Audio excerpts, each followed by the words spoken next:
স্বাগতম সবাইকে আমাদের আজকের অনলাইন ড্রাইভিং প্রশিক্ষণের নতুন একটি ভিডিওতে। আমাদের আজকের শিক্ষণীয় বিষয় হবে ভেহিকেলের বিভিন্ন ফিউজ এর অবস্থান এবং এর কার্যকারিতা সম্পর্কে। তো বন্ধুরা, আমরা প্রথমেই জেনে নিব এই ফিউজ কী এবং কী কাজে ব্যবহার করা হয়। ফিউজ বিভিন্ন ইঞ্জিনে ভোল্টেজ কনভার্টার বা রেগুলেটর হিসেবে ব্যবহার করা হয়। এটি মূলত এক ধরনের ইলেকট্রিক ফিউজ, আর এটা ব্যবহার হয় মূলত আপনার হাই ভোল্টেজটাকে নির্দিষ্ট পরিমাণে কনভার্ট করে বিভিন্ন ওয়েতে সার্ভিস দেওয়া। ওকে, এখন মনে করেন আমি সহজে আপনাদেরকে আজকে যেহেতু ফিউজ এর প্রথম ক্লাস, আমি সহজভাবে আপনাদেরকে বোঝাবো, পরবর্তীতে গভীরভাবে বিস্তারিত বোঝাবো। আমি আমার গাড়ির মাস্টার কিটা অন করলাম। ওকে, দেখছেন আপনার ড্যাশবোর্ডে অনেক ধরনের লাইট জ্বলে আছে। তো আপনি ড্রাইভ করার সময় যদি আপনার এই সিগন্যালগুলো আপনাকে অবশ্যই অনেক ধরনের সিগন্যাল দিবে, যেটা একজন ড্রাইভারের অবশ্যই জানা দরকার। সেটা হচ্ছে আপনার ভেহিকেলের ডোর খোলা আছে কি না, আপনার হেডলাইট লো বিমে আছে না হাই বিমে আছে, আপনি হর্ন বাজানোর জন্য যে হর্ন বাটন পুশ করবেন, হর্ন বাজতে হবে। এই যে ভোল্টেজ কনভার্টারগুলো, এখন আমার মনে করেন গাড়িটি অফ অবস্থায় আছে, তারপরও আমার এটা সমস্ত ডিভাইসগুলো কাজ করতেছে কিভাবে, ব্যাটারির পাওয়ার থেকে সরাসরি লিঙ্ক বা ভোল্টেজ আসছে।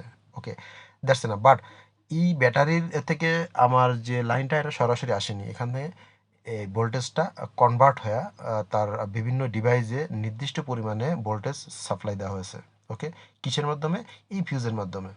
তো এই ফিউজগুলো অবশ্যই জানা দরকার। কেন? আপনি অনেক সময় আছে হর্ন এর ফিউজ কেটে গেলে হর্ন বাজবে না, লাইটের ফিউজ কেটে গেলে লাইট জ্বলবে না। অনুরূপভাবে ড্যাশবোর্ডে যে লাইটগুলো দেখতে পাচ্ছেন, এর প্রত্যেকটার যদি ফিউজ কেটে যায়, এগুলো লাইট জ্বলবে না। আপনি বুঝতে পারবেন না আপনার গাড়ি কোন অপারেট করতেছেন, মানে কোন, যদি এই ড্যাশবোর্ড বা আপনি ড্যাশবোর্ডে বসেই সব কিছু বুঝতে পারবেন এই সিগন্যালের মাধ্যমে, যে আপনার ম্যাক্সিমামটা বুঝতে পারবেন যে কোন ফিউজটা কেটে গেছে। আপনি যদি হেডলাইট না জ্বলে বুঝতে পারবেন যে আমার হেডলাইট ফিউজ কেটে গেছে।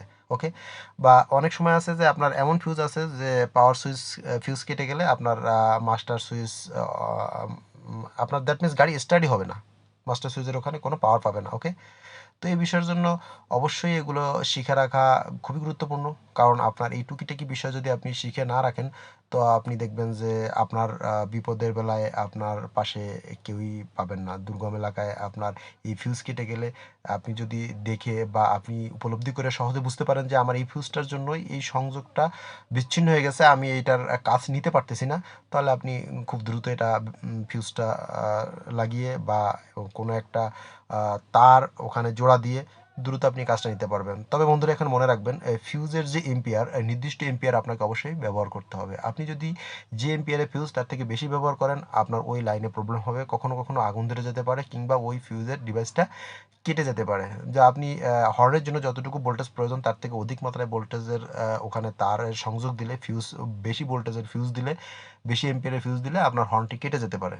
অনুরূপভাবে প্রতিটা লাইনই অনুরূপ। তো আর যদি আবার যদি নির্দিষ্ট এম্পিয়ারের কম দেন, তাহলে হর্ন পুশ করলে বা লাইট জ্বালাইলে আপনার ওই ফিউজটাই কেটে যেতে পারে।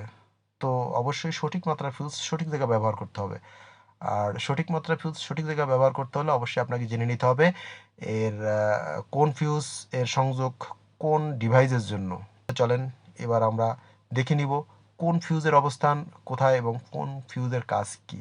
আমার এই সম্পূর্ণ ক্লাসটিতে আমার সাথে আজকে একজন টেকনিশিয়ান রয়েছেন, ইলেকট্রিশিয়ান। যে ইলেকট্রিশিয়ান আমার এই সমস্ত লাইট বা সমস্ত ওয়্যারিংয়ের যে কার্যক্রম আছে এই বিষয়ে এক্সপার্ট। তো আমরা আজকে প্রাথমিকভাবে শুধুমাত্র সাধারণ ডাটাগুলো জানবো, বিস্তারিত জানার জন্য অন্য কোনো একদিন। আর আজকে সাধারণভাবে জানার জন্য যতটুকু প্রয়োজন ততটুকু আমি আপনাদের সামনে উপস্থাপন করছি। সম্পূর্ণ ক্লাসের সাথে থাকুন এবং লাইক ও সাবস্ক্রাইব করে রাখুন। তো বন্ধুরা, আর কথা না বাড়াই, চলুন শুরু করা যাক। আমি এই সম্পূর্ণ বিষয়ের জন্য আমি একজন ইলেকট্রিশিয়ানের সহযোগিতা নিব। তো আমার সাথে আমার এক সহকর্মী ইলেকট্রিশিয়ান আছেন। ভাই প্লিজ, আপনি ফিউজ বক্সটি আমি দেখাচ্ছি, আমি কাভারটি খুলে রাখছি অলরেডি।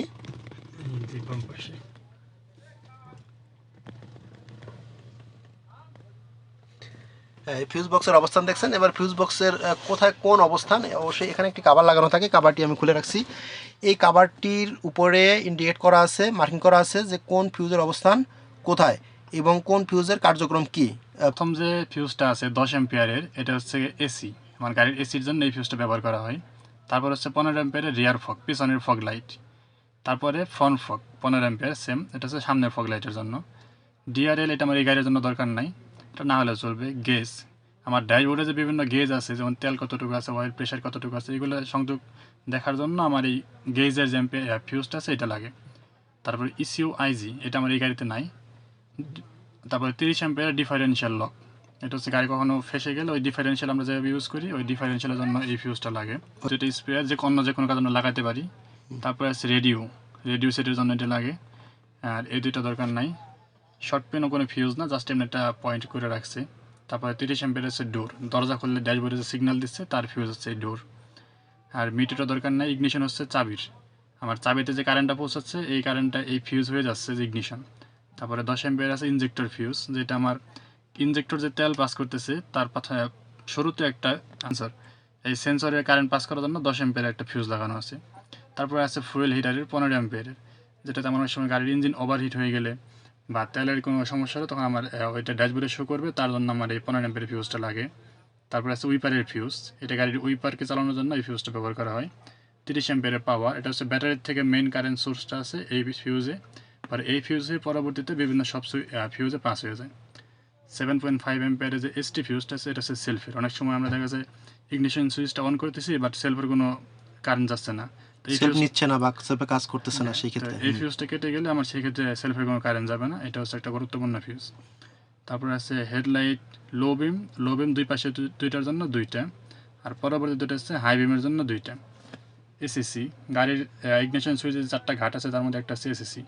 আমার এসিসি পজিশনে নেওয়ার পরে বিভিন্ন যেসব জায়গাতে ডাইরেক্ট কারেন্ট যাওয়া দরকার ওই সব জায়গায় ডাইরেক্ট কারেন্ট পৌঁছে যাবে। 15 অ্যাম্পিয়ার আছে সিগারেট লাইটার, যে জায়গা থেকে আমরা সিগারেটের আগুনের ইয়ে করতে পারি, এটা হচ্ছে সে তার একটা ফিউজ। 30 অ্যাম্পিয়ারের যে ট্রেইলারটা আছে এটা হচ্ছে গাড়ির পিছনে আমরা যে ট্রেইলার সংযোগ করি তার জন্য এই ফিউজটা।